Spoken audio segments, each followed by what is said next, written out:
বাজারে এখন বাজেট ফোনের অভাব নেই।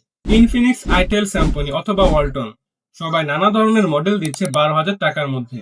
কিন্তু প্রশ্ন হচ্ছে, এত অপশন থাকার পরও কেন আমি বলবো টেকনো স্পার্ক গোটুই হচ্ছে সবার সেরা পছন্দ?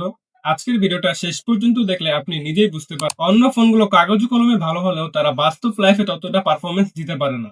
কিন্তু অন্যদিকে টেকনো স্পার্ক গোটু তারা কাগজে কলমে নয়, তারা বাস্তব লাইফে প্রমাণ দিয়েছে যে কিভাবে ভালো পারফরমেন্স ধরে রাখতে হয়। প্রথমে কথা বলা যাক ডিজাইন এবং বিল্ড কোয়ালিটির দিক থেকে। 10 থেকে 12 হাজার টাকার ফোনগুলোর অনেকগুলো হাতে নিলেই প্লাস্টিকই ফিল দেয়, কিন্তু টেকনো স্পার্ক গোটু হাতে নিলেই একটা প্রিমিয়াম এবং সলিড ফিল পাওয়া যায়। এর ব্যাক প্যানেল পুরোটাই ম্যাট ফিনিশ, আর কালার গ্রেডিয়েন্ট ডিজাইনটা দেখলে খুব আকর্ষণীয় মনে হয়। ওয়ালটন বা স্যামসং ফোনে এই দামে এমন ডিজাইন পাওয়া খুবই মুশকিল। আর টেকনো স্পার্ক গোটুতে 6.67 এলসিডি ডিসপ্লে, যা প্রায় 500 নিটস পর্যন্ত ব্রাইটনেস দিতে পারে।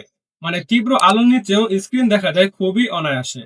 এই দামে আইটেল, স্যামসং বা রিয়েলমির ফোনে ভালো স্ক্রিন দেখা যায় না, ভালো ডিসপ্লেও দেখা যায় না, সেগুলো তেমন একটা ভালো ভিউ দিতে পারে না। আপনি যদি ইউটিউবে ভিডিও দেখেন, টেকনো স্পার্ক গোটু এর ডিসপ্লে আপনাকে একবার ক্লিয়ার এক্সপিরিয়েন্স দিবে। অনেকেই ভাবে ইউনি এসওসি চিপসেট মানে অনেক পুরনো চিপসেট, কিন্তু এখানে টেকনো স্পার্ক গোটু অ্যান্ড্রয়েড 15 এর সাথে এমনভাবে সফটওয়্যার অপটিমাইজ করেছে যে ফোনটা চলে খুবই স্মুথলি এবং কোনো ল্যাগ ছাড়াই। স্যামসং বা আইটেলের ফোনেও তেমন কোনো ভালো মানের চিপসেট থাকে না, কিন্তু ওইসব ফোনের ইউআই ভারী হওয়ার কারণে পার্থক্যটা খুব ভালোভাবেই বোঝা যায়। আপনি যদি হালকা গেম খেলেন, ভিডিও এডিটিং করেন বা মাল্টিটাস্কিং, তাহলে টেকনো স্পার্ক গোটু থেকে আপনি ভালো পারফরমেন্স আশা করতে পারেন। টেকনো স্পার্ক গোটুতে 13 মেগাপিক্সেলের এআই ডুয়েল রিয়ার ক্যামেরা ব্যবহার করা হয়েছে, সাথে 8 মেগাপিক্সেলের সেলফি ক্যামেরা। এখানে শুধু মেগাপিক্সেল দেখে হিসাব করা যাবে না, এরকম লো বাজেটে ছবির রং, ডিটেলস, শার্পনেস অন্যান্য ফোন থেকে খুবই ভালো বলা চলে। আর নাইট মোডের ছবি তোলার সময় এটি ন্যাচারাল ব্যালেন্স দিয়ে থাকে।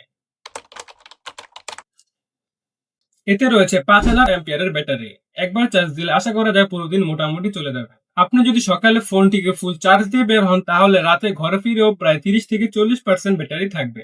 অন্যদিকে ইনফিনিক্স, আইটেল, স্যামসং, রিয়েলমির মতো ফোনে বড় ব্যাটারি থাকলেও সফটওয়্যার অপটিমাইজেশন খুবই খারাপ, ফলে ব্যাটারি ড্রেন বেশি হয়। তো বলা চলে টেকনো স্পার্ক গোটু এই জায়গায় এগিয়ে।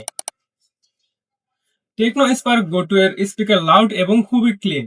যারা ভিডিও বা গান শুনে তাদের জন্য ফোনটা অনেক বেশি এনজয়েবল। এই বাজেটের অন্যান্য ফোনের স্পিকারের বাজে ভলিউম বা ডিস্টরশন দেখা যায়, যা টেকনোর ফোনে একদমই নেই। এই ফোনটায় অ্যান্ড্রয়েড 15 হওয়ার পরও খুবই লাইটলি ভাবে চলতে পারে। এই ফোনের একটা ভালো দিক হলো অতিরিক্ত কোনো অ্যাড বা অ্যাপ নেই, ফলে নতুন ইউজাররাও খুব সহজে ইউজ করতে পারবে। যারা অফিস, ক্লাস বা পার্সোনাল ইউজে ফোন নিতে চায় তাদের জন্য এই কম বাজেটের মধ্যে Tecno Spark Go two perfect choice. তাছাড়া এই ফোনে dual 4G sim, type C charging, fingerprint sensor এবং ফেস আনলক। তো সবকিছু দিয়ে বিবেচনা করলে এই কম বাজেটের মধ্যে টেকনো স্পার্ক গোটুকে বলা চলে কমপ্লিট বাজেট প্যাকেজ। তো ফাইনালি কথা বলা যাক 10 থেকে 12 হাজার টাকার মধ্যে কেন আপনি এই ফোনটাই নেবেন। কারণ এই ফোনটা আপনাকে দিচ্ছে সব দিক থেকে ব্যালেন্সড পারফরমেন্স। ডিসপ্লে থেকে শুরু করে ব্যাটারি, ক্যামেরা, সিকিউরিটি, সব দিকে এই ফোনটা সমানভাবে স্ট্রং। আর এই বাজেটের মধ্যে অন্যান্য ফোনগুলো যেমন রিয়েলমি, শাওমি কিংবা আইটেল এবং স্যামসং, এই ফোনগুলো কিছুটা ভালো সার্ভিস দিলেও কিছুটা কম্প্রোমাইজ করেছে।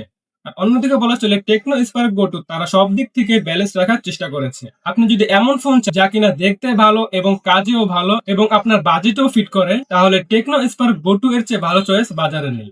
তো এই ছিল আজকের ভিডিও। আপনি যদি ফোন কিনতে যাওয়ার সময় কনফিউজড হয়ে থাকেন যে এত কম প্রাইসে কোন ফোনটা আপনার জন্য ভালো হবে, তাহলে চোখ বন্ধ করে টেকনো স্পার্ক গোটু আপনি নিতে পারেন। কারণ 12,000 টাকার মধ্যে এমন ব্যালেন্সড পারফরমেন্স পাওয়া সত্যি বিরল।